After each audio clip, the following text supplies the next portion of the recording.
What is your deepest, darkest secret? My father was a horribly vicious, violent, drunken asshole. He beat me 3 to 7 times a week from before I can remember until I tried to stab him when I was 18. My siblings all thought I was very brave to stand up to him that way, but they don't know that I actually tried to kill him when I was about 11 or 12. One of the things my father did was to torment us or get our attention with suicide attempts. Sometimes he'd actually do something like cut his wrists, other times he'd just leave a noose hanging somewhere. Frankly, I wish he had succeeded in one of his attempts.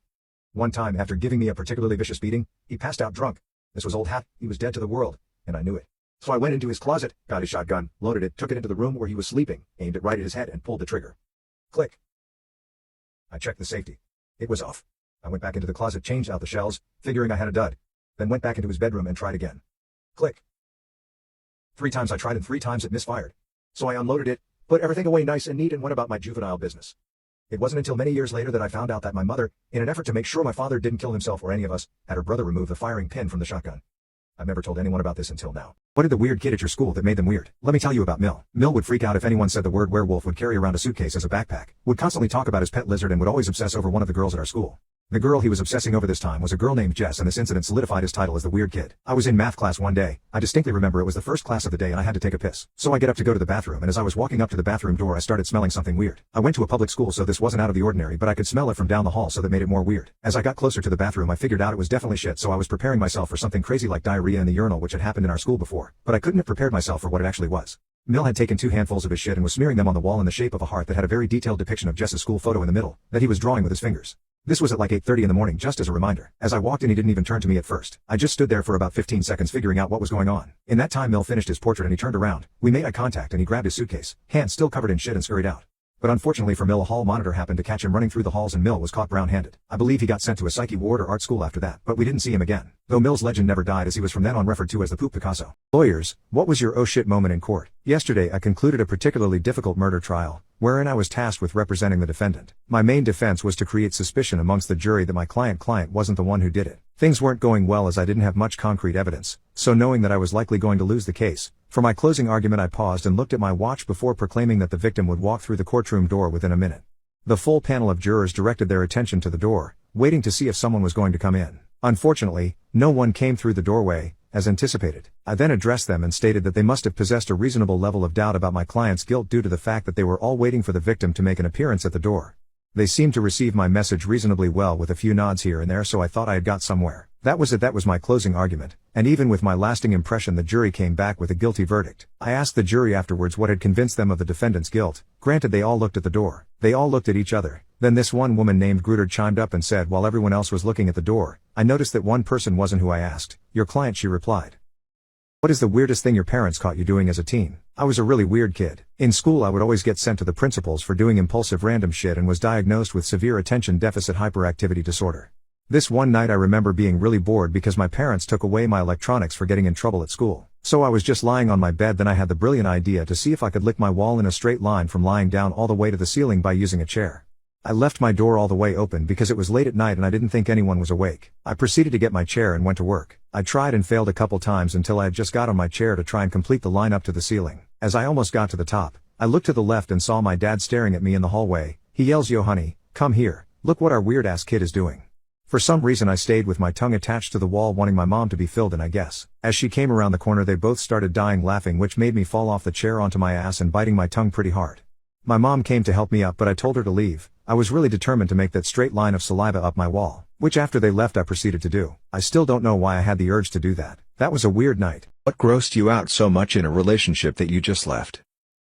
I had gotten to the point in the relationship where he didn't mind me in the bathroom while he used it. He took a shit and wiped once. Didn't even look at the toilet paper, then started pulling his pants up. I immediately asked WTF he was doing and how TF he thought one little wipe was going to do a damn thing, and he was like, "I've never needed more than one." Looked then wiped again, probably expecting nothing to be there. There was a lot there. I don't know, I guess the idea of him just carrying on with his day with shit regularly caked up in his ass painted him in a different light for me.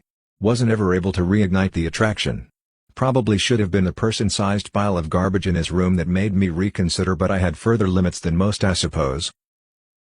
Hi Star Bedwars players, what is your daily routine? Hi, my username is Glexixco, and I am a 20-year-old high school dropout. I am a 947 star currently who mainly plays solos. I play quite a bit of ranked and whatnot. I like to start my daily routine by waking up at usually 11 o'clock AM and watching some TikTok. This might sound a little weird, but next, I kiss my anime body pillow roses good morning. Sometimes I feel a little too tired, so I hit the snooze button. Next, I'll go and pour myself a bowl of Lucky Charms cereal. I usually will have a Bang Energy with it to give me the kick that water doesn't. The Bang Energy has a lot of good natural vitamins with it. I will then boot up my PC and log on to Hypixel and play for a few hours. Then, I will use my money I get from Twitch. I make around $13–15 from a 7-hour stream. And I will usually order a pizza to eat. Like always another Bang Energy. I will play some League of Legends, too, so I don't get too bored of Hypixel and stream on Twitch. Next, my nighttime routine. I will usually take anti-stress pills to cope with my crippling anxiety. I will watch some more TikTok and kiss roses good night. People who have had Minecraft sex describe your experience. Minecraft veteran since 2012 here. In 2018, I was playing solo queue 4v4 Bed Wars after my day at work. For context, I usually play party Bed Wars games with my coworkers when I'm playing to increase my win streak of 247 games in 4v4s. When I solo queue though, I play frisky and change my skin to my signature, Dark Overlord skin.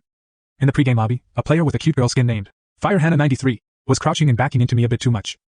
Of course, when the game started, I decided to make my move and shouted, "Hey FireHannah93, want to see what else I can do in bed?"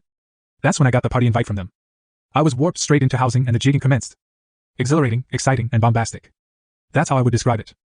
I didn't come unprepared though. I made sure to have Protection 6 on the diamond gear I equipped when I was warped into housing. During the Devil's Tango, let's just say I could only use my IRL offhand to play. The best part yet is that FireHannah93 didn't just want East eggs, she wanted to be my #1 Bed Wars duo partner. Today, I and FireHannah93 are happily e-married. As a side note, I'd love to thank Sarah, my lovely girlfriend, for supporting me on the e-marriage.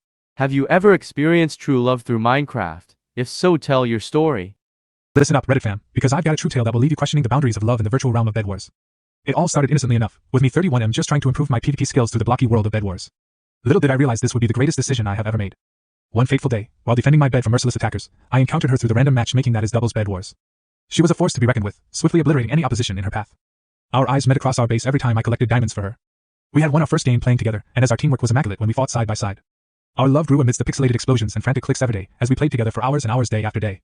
We even changed our Minecraft skin to be matching as couples. But here's where it gets crazy. We decided to take our connection beyond the game and meet in person. As I nervously walked towards the playground where we agreed to rendezvous, I couldn't help but wonder if our virtual chemistry would translate into reality. To my astonishment, it wasn't even a girl I was falling in love with online, it was a guy 24M who apparently thought that I was a girl, so we did the deed in the public bathroom. Have you ever experienced true love through Minecraft? If so, tell your story. Listen up, Reddit fam, because I've got a true tale that will leave you questioning the boundaries of love in the virtual realm of Bed Wars. It all started innocently enough, with me 31M just trying to improve my PvP skills through the blocky world of Bed Wars. Little did I realize this would be the greatest decision I have ever made. One fateful day, while defending my bed from merciless attackers, I encountered her through the random matchmaking that is doubles Bed Wars. She was a force to be reckoned with, swiftly obliterating any opposition in her path. Our eyes met across our base every time I collected diamonds for her. We had won our first game playing together, and as our teamwork was immaculate when we fought side by side. Our love grew amidst the pixelated explosions and frantic clicks every day, as we played together for hours and hours day after day. We even changed our Minecraft skin to be matching as couples. But here's where it gets crazy. We decided to take our connection beyond the game and meet in person. As I nervously walked towards the playground where we agreed to rendezvous, I couldn't help but wonder if our virtual chemistry would translate into reality. To my astonishment, it wasn't even a girl I was falling in love with online, it was a guy 24M who apparently thought that I was a girl, so we did the deed in the public bathroom.